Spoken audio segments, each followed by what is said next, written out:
श्रीमान राजनाथ सिंह जी की उपस्थिति हम सब में मनोबल बढ़ाने का काम कर रही है। आज मुख्य अतिथि के रूप में आए हैं।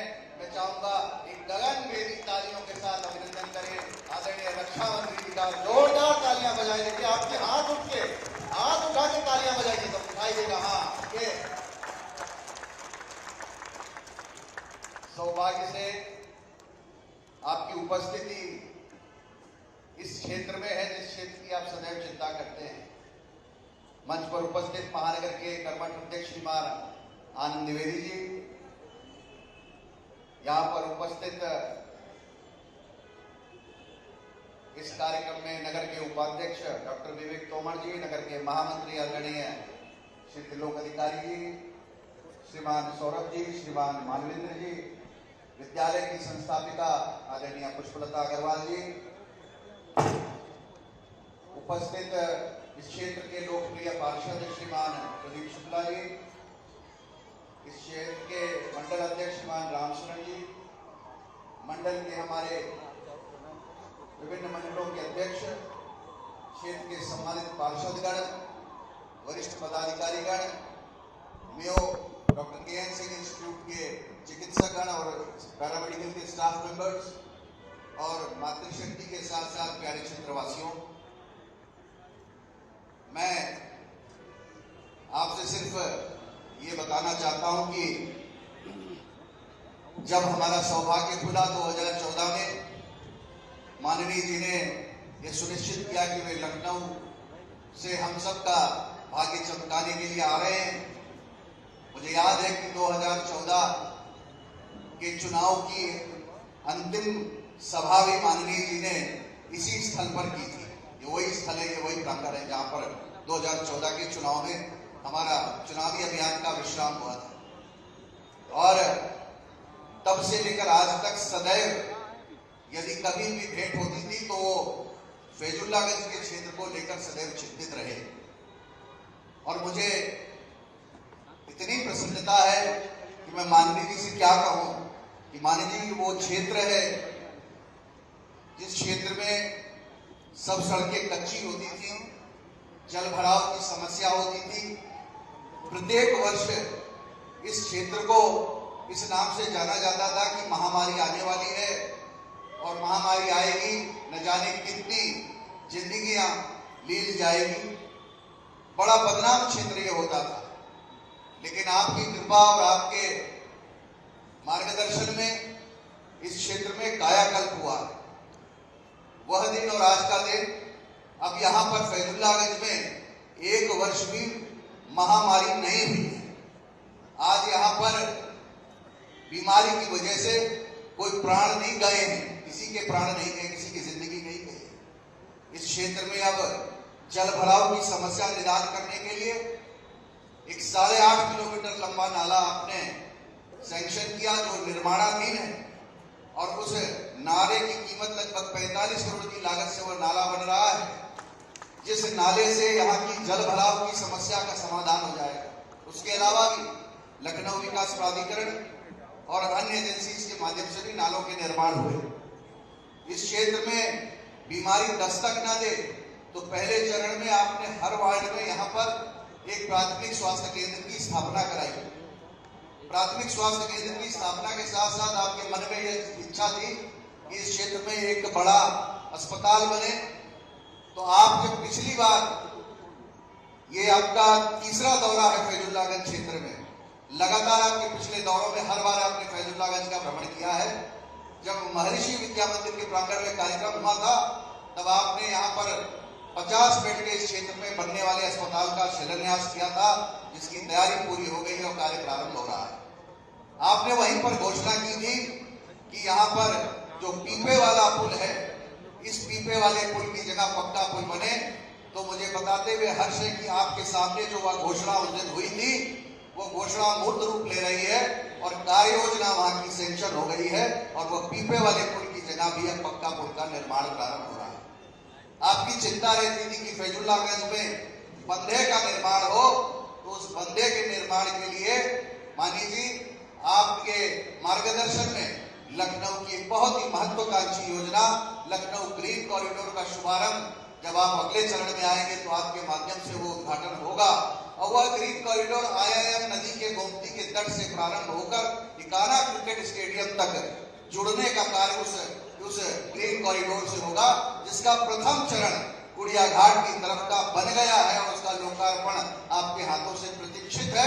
और इस तरफ का जो पार्ट है उसकी भी तैयारी हो गई है। किसानों से बातचीत हो जाने के बाद मार्ग प्रशस्त हो गया है और इधर भी वह दूसरे चरण का निर्माण प्रारंभ होने वाला है।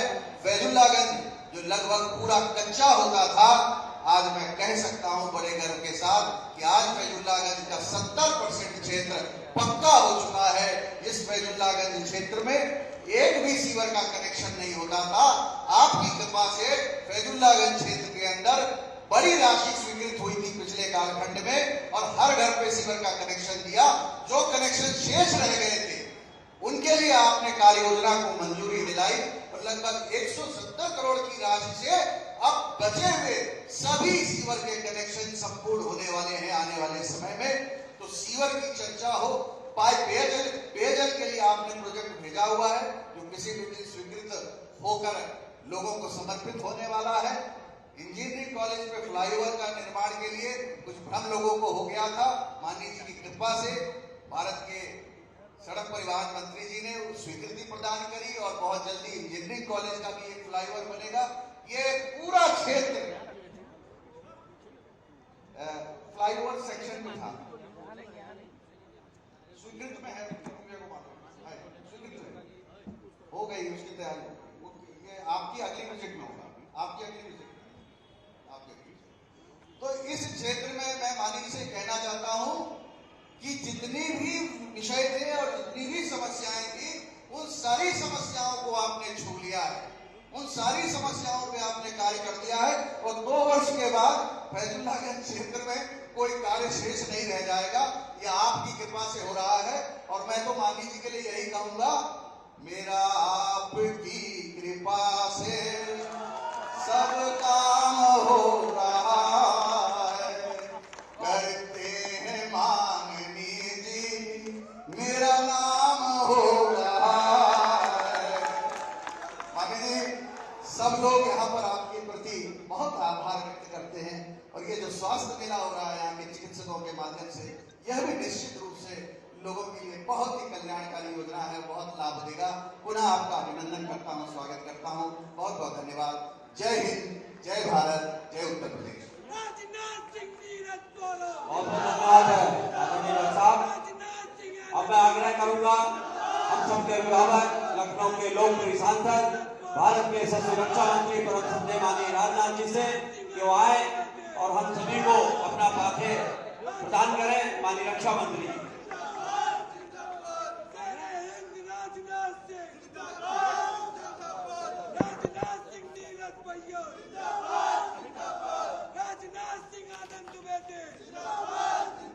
हमारे महानगर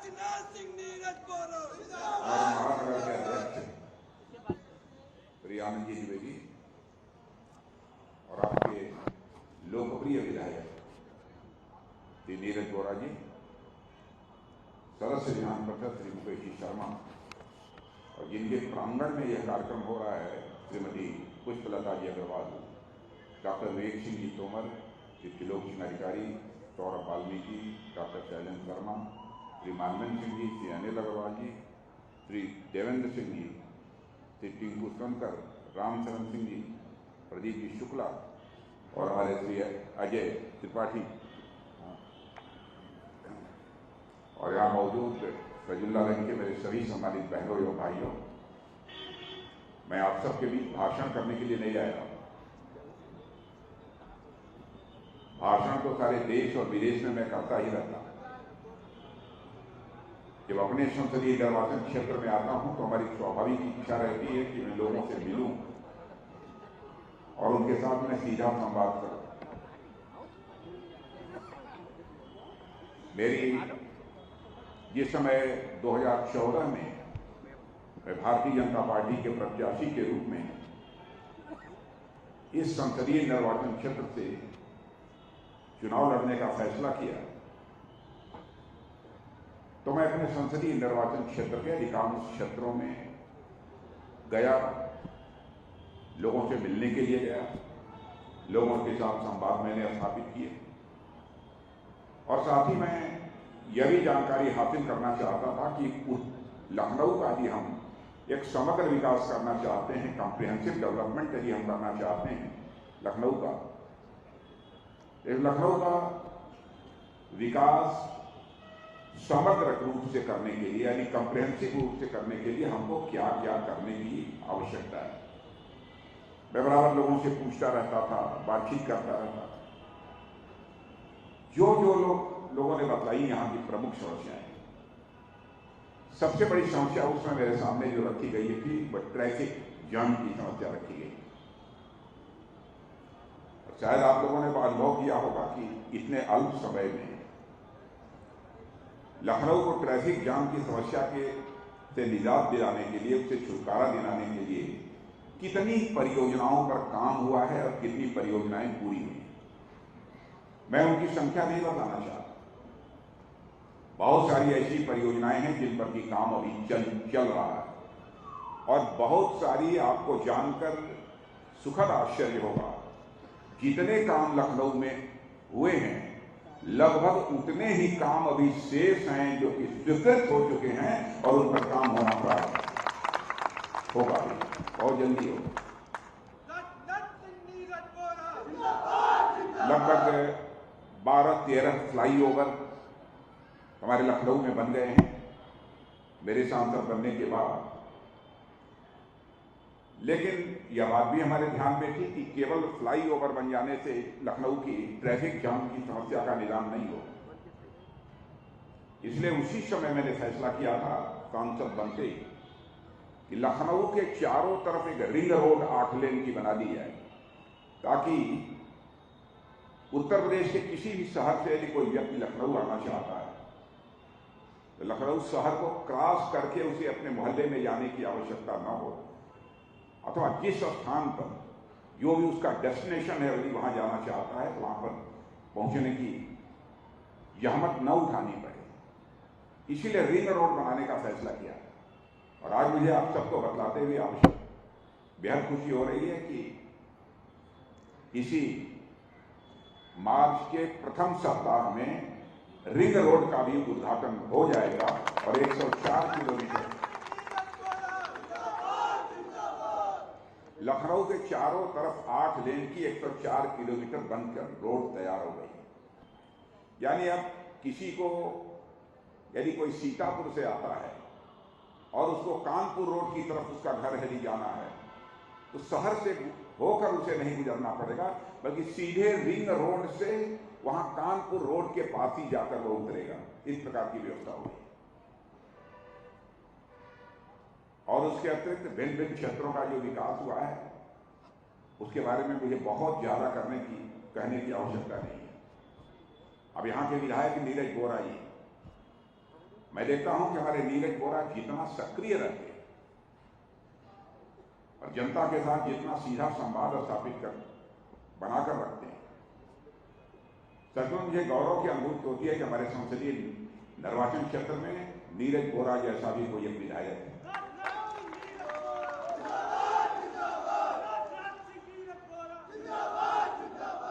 मुझे याद है कि जब मैं नीरज बोरा के सांसद विधायक चुने जाने के बाद यहां मैं आया था तो यहाँ के बहुत सारे लोग मिले। यहाँ की जल जमाव की जो समस्या थी उसको लेकर काफी लोग चिंतित थे। लोग कहते हैं साहब बहुत लोग आते हैं, आश्वासन देते हैं, लेकिन उस समस्या का निदान नहीं होता। उसी समय मैंने आश्वस्त किया कि मैं पूरी ताकत लगाकर यह कोशिश करूंगा इस समस्या से इस क्षेत्र को निजात मिल जाए। यह बात सही है, यह बात सही है कि जितना समय हमको संसदीय निर्वाचन क्षेत्र के लिए देना चाहिए मैं नहीं दे पाता, और आप सभी जानते हैं कि जिस प्रकार की जिम्मेदारी है वह चाहते हुए भी हमारे लिए संभव नहीं है। तो हमारे जो कार्यकर्ता हैं, हमारे जो जनप्रतिनिधि हैं, बखूबी उस दायित्व का निर्वाह करते रहते हैं। हाँ, मुझे जो बतलाते हैं कि साहब यहाँ पर यह समस्या है, इसके लिए आप भारत सरकार के किसी मंत्री को कह दीजिए, भारत सरकार के किसी अधिकारी को कह दीजिए, उत्तर प्रदेश सरकार के किसी अधिकारी को, मंत्री को बोलिए। लेकिन आप लोगों का ऐसा आशीर्वाद है कि मैं किसी भी अधिकारी, किसी भी मंत्री को, चाहे भारत सरकार का हो अथवा उत्तर प्रदेश सरकार को, यदि मैं बोलता हूं तो परमात्मा की कृपा से और आप सबके आशीर्वाद से वो पूरा हो जाता है।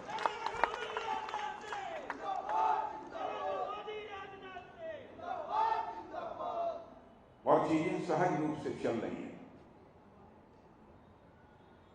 अब छोटी छोटी चीजों पर भी हमारा बराबर ध्यान रहता है। बहुत सारी ऐसी बस्तियां हैं जहां पर की कॉलोनीज भी, जहां अच्छे लोग रहते हैं, हेल्थ के पॉइंट ऑफ व्यू से, स्वास्थ्य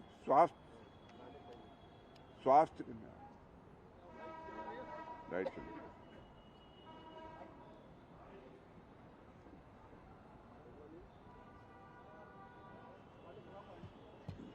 नहीं,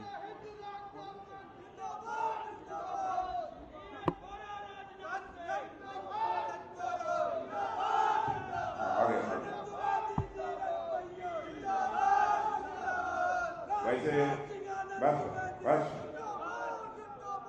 मैंने ये अनुभव किया था कि घनी आबादी होने के कारण और परिवार में छोटा घर है जिसमें 2-3 कमरों का घर है, उसमें एक्सरसाइज करने का, यानी शारीरिक एक्सरसाइज करने का जो एक सुविधा चाहिए लोगों को उपलब्ध हो। तो मैंने विचार करने के बाद फिर यह फैसला किया कि जिन जिन कॉलोनियों में जहां जहां पर कोई स्थान यदि रिक्त है तो वहां पर हम जिम की व्यवस्था करा देंगे। वहां पर आपने देखा होगा कि अब सब सारे ऑपरेटर्स वहां पर कई स्थानों पर लग चुके हैं। कितने स्थानों पर लग गए? 100 की क्यों जिम कहाँ केपी है? कौन है? 300 से अधिक पहले लगे थे, 150 अब इस समय हैं? 100 लग गए थे, 150 अब लग रहे हैं। 100 लग गए, 150 और लग रहे हैं। जो भी पार्क हैं लखनऊ में, आप हैं 100 और होने वाले, 100 और होने वाले हैं। आप सभी आश्वस्त रहिए, मैं लखनऊ का एक भी पार्क शेष नहीं रहने दूंगा जहां पर भी जिम की व्यवस्था है।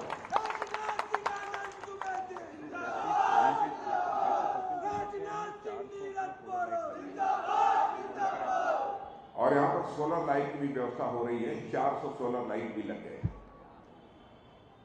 यह सब काम अभी अंडर प्रोग्रेस हैं, बहुत सारे जो आगे होने वाले हैं। यह मत मानिएगा कि इतने लग गए कहीं समाप्त हो जाएगा, ऐसा नहीं है। आपको जानकर खुशी होगी कि आपके लखनऊ शहर में, जिसकी कल्पना कभी नहीं की जा सकती थी, ब्रह्मोस मिसाइल जब बनने जा रही है तो आपके लखनऊ शहर में बनने जा रही है। आप जाकर लखनऊ के बाहर देखेंगे तो उसका ढांचा लगभग तैयार हो चुका है। काफी कई 100 करोड़ रुपए उस पर खर्च हो चुके हैं। और ब्रह्मोस मिसाइल जो बनेगी वो हमारे देश की सेना के जवानों के ही काम नहीं आएगी, बल्कि दुनिया के दूसरे देशों को भी एक्सपोर्ट की जाएगी लखनऊ से। मैं आपको जानकारी दिलाना चाहता हूं। कई बहुत सारे काम हैं, इतने काम हैं कि मुझे स्वयं ही याद नहीं है कि कितने काम हुए। और जैसा मैंने कहा, फ्लाईओवर जितने बने हैं, अभी 9 या 10 कितने फ्लाईओवर स्वीकृत हो गए हैं? अभी 12-13 पूरे हो गए हैं। 23 का हमारा लक्ष्य है। 23 फ्लाईओवर टोटल मेरे रहते हैं यहां पर भी बनेंगे। पूरे 13 पूरे हो गए और 10 अभी जो स्वीकृत हैं, मैंने केवल उसका टेंडर कर देना है और काम प्रारंभ हो जाएगा। पैसे की भी कोई कमी नहीं, सारे काम हो रहे हैं। और जो भी आपकी समस्याएं रहती हैं, जनप्रतिनिधियों के माध्यम से मेरे पास भी पहुंचती रहती हैं। जहां तक बन सकता है उसका समाधान करने की मैं कोशिश करता हूं। जहां तक देश का प्रश्न है, आप जानते हैं हमारे प्रधानमंत्री मोदी जी के नेतृत्व में हमारा देश कितनी तेजी के साथ आगे बढ़ रहा है। और मैं आपको बतलाऊं, सच्चाई है, देश का रक्षा मंत्री होने के नाते हमें दुनिया के लगभग 40-50 देशों में जाने का इधर अवसर प्राप्त हुआ है। पहले भी दुनिया के कई देशों में मंत्री के रूप में भी मैं गया हूं। उस समय भारत के बारे में दुनिया के लोगों की क्या धारणा थी, और आज यदि मैं दुनिया के दूसरे देशों में जाता हूं तो मैं देखता हूं कि भारत के बारे में क्या धारणा है। प्यारे भाइयों, अपना मस्तक गौरव के साथ ऊंचा हो जाता है, गर्व के साथ ऊंचा हो जाता है।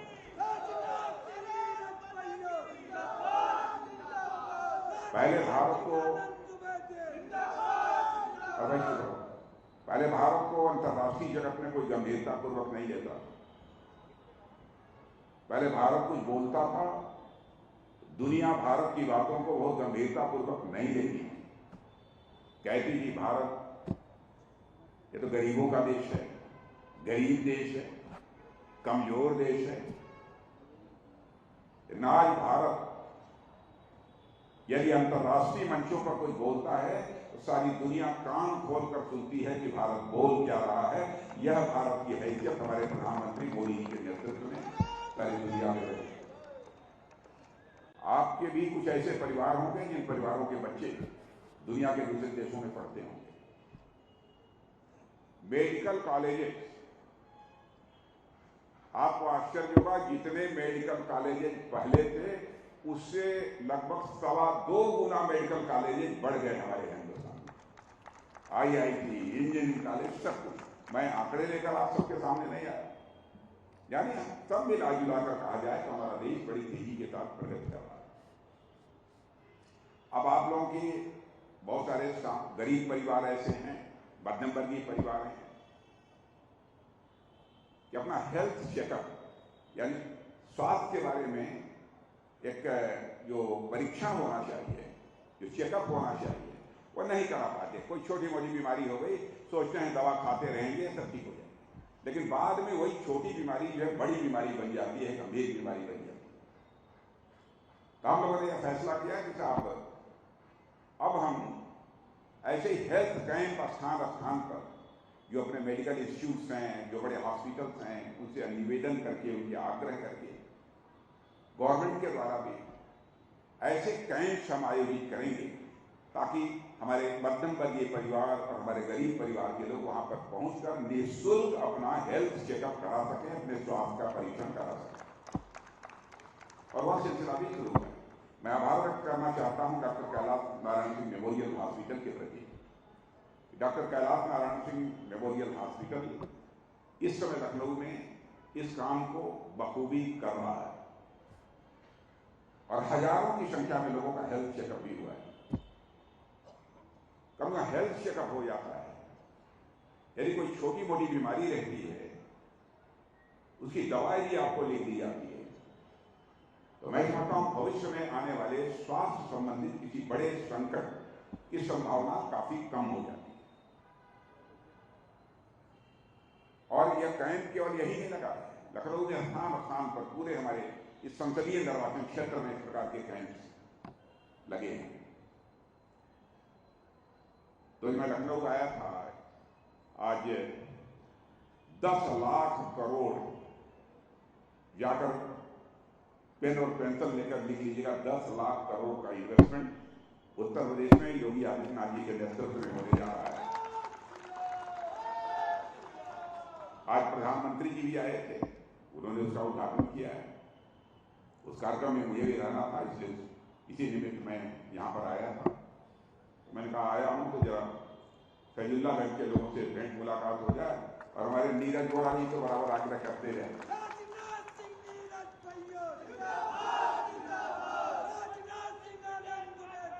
और वैसे लखनऊ के लोग इस मामले में भी सौभाग्यशाली हैं। हमारे मुख्यमंत्री योगी आदित्यनाथ जी तो काम कर ही नहीं, लेकिन इस लखनऊ को एक उप मुख्यमंत्री भी मिला है जो सिर्फ ब्रजेश जी पाठक है।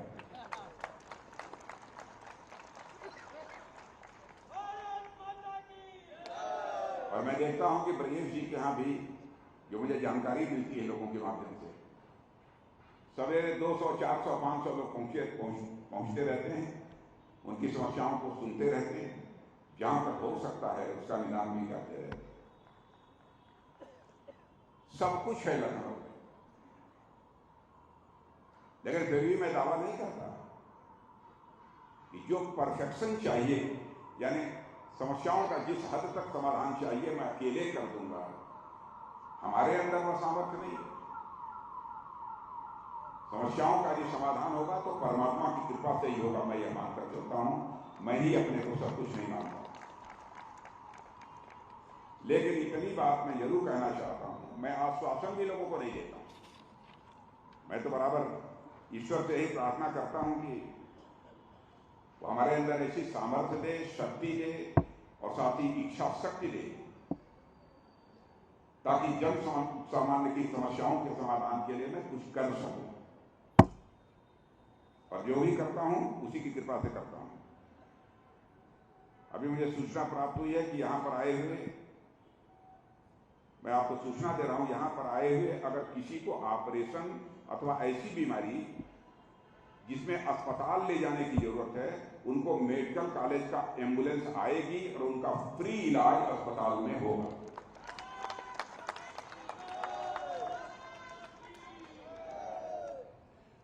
और कहीं पर कोई कठिनाई होती है, समस्या होती है, नीरज गोरा जी तो यहां पर हैं ही,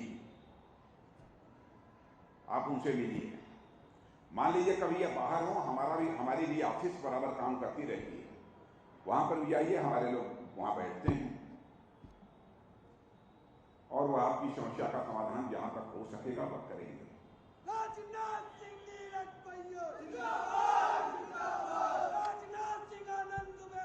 तो आज जो मैं आया था, आज केवल लोगों से मिलने जुलने के लिए आया था। मुझे नहीं मालूम था कि इतना भव्य मंच बना हुआ है और इतनी बड़ी संख्या में लोग यहाँ पर मौजूद हैं। मैं तो इसलिए आया था कि लोगों का स्वास्थ्य परीक्षण, हेल्थ चेकअप यहाँ पर हो रहा होगा और मैं जो लोगों से बातचीत करूंगा, मिलूंगा, इसीलिए यहाँ पर आया। लेकिन आप लोगों से मिलकर मुझे बेहद खुशी हुई है। आप सब यहाँ पर पधारे, इसके लिए मैं आप सबको धन्यवाद देता हूँ। और जो स्वास्थ्य परीक्षण की दृष्टि से आए हों, जरूर अपने स्वास्थ्य का यहाँ पर परीक्षण करा लें, यह मैं उनसे अनुरोध करना चाहता हूँ। और इन्हीं शब्दों के साथ आप सबको धन्यवाद देते हुए अपना निवेदन समाप्त करता हूँ। बहुत बहुत धन्यवाद गांधी जी। तो वैसे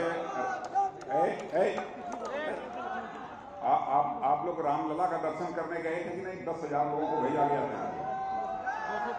263 बसें गई थी लखनऊ। 263 बसें यहाँ से गई थी अयोध्या के लिए। मैं समझता हूँ इसमें से कुछ लोग तो गए होंगे। कितने लोग गए थे? हाथ उठाइए। अरे वाह, मंच वाले भी तो खड़े थे। बहुत अच्छे।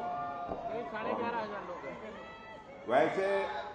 वैसे रामलला के दर्शन के लिए आगे भी मैं व्यवस्था कराने वाला हूँ, आगे भी व्यवस्था। आप सबको बहुत बहुत धन्यवाद गांधी जी।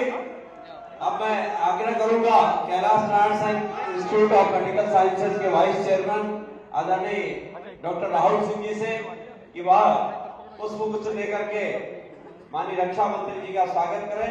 डॉक्टर राहुल सिंह जी, माननीय जी, आपके इंस्टीट्यूट की सेवाएं तो लगातार मिल रही हैं, बहुत सारे लोगों का स्वास्थ्य